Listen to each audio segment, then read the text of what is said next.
next question is back at microphone number 1. Mr. Chairman, we've got Mr. Paul Herman. G'day, back again. Look, Craig's question sort of prompted my thinking. I mean, 35 loan application forms and the documentation to be checked.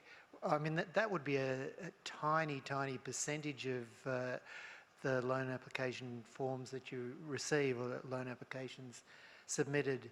So I'm quite surprised because UBS, when it was doing the surveys, would have been looking at about, I think, 150 or 200 for the year. Why is it only 35? I'm assuming that we are following a practice that looks at what's a representative sample, but Maria, would you like to comment on that? I shouldn't be speaking for the auditor. They're external and they have independence.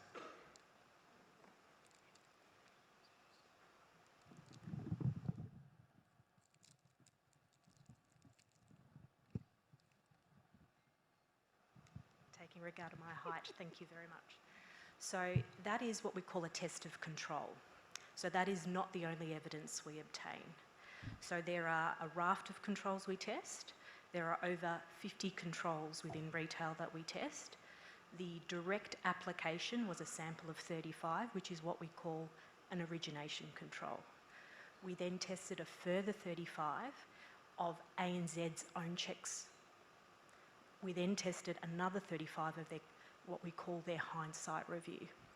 So in total for that particular origination control, that was a sample of 95. That is only one aspect of what we do.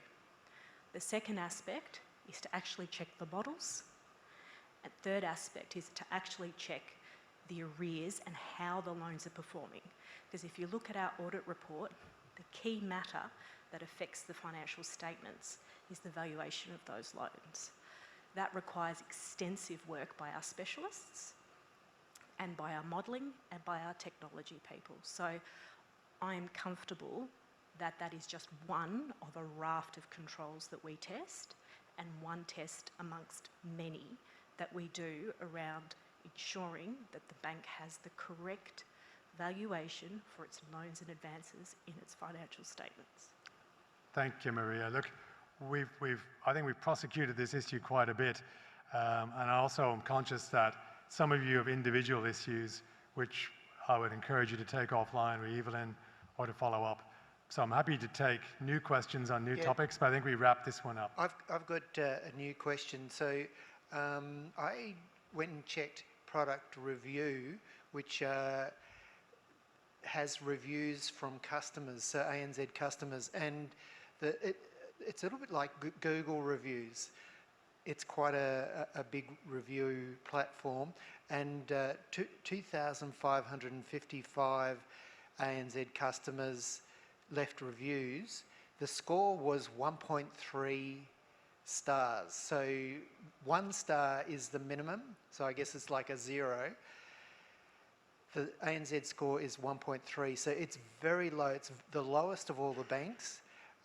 So I'm just really concerned about customer satisfaction. So 94% of the reviews were negative, 6% were positive. Something's going wrong there. So is there a question on that, Paul? Yeah, look, I guess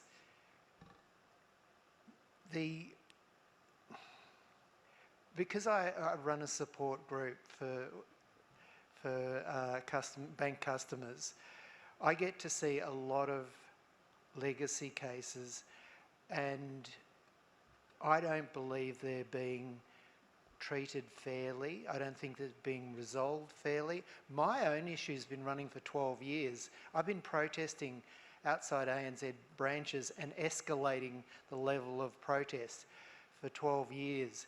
There's something wrong, and the thing is that, and this is a story that I hear all the time, is the psychological tactics. So the people in this room are really nice people.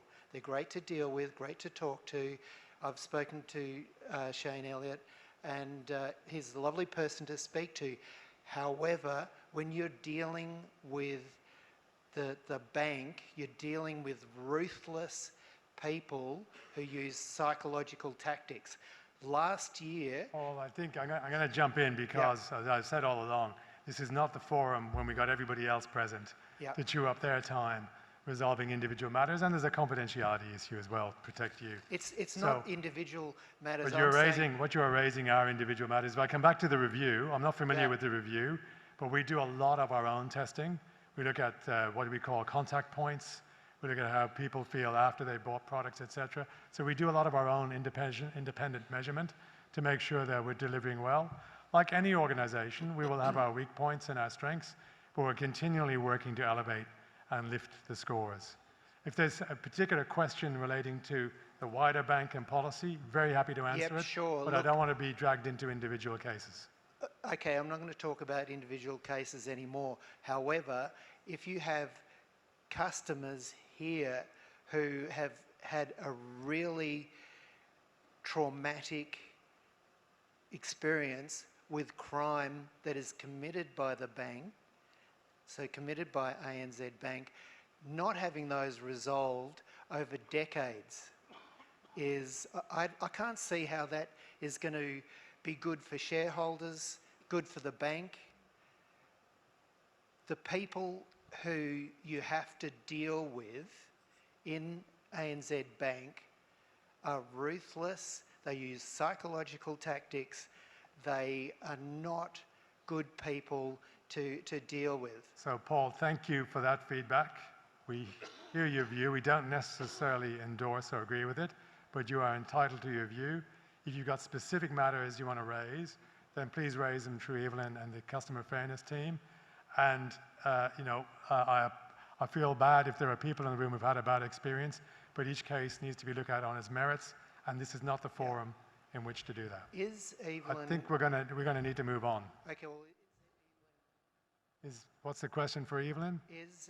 will Evelyn be working with trying to get these issues resolved instead of the people who, you have to deal with in the bank?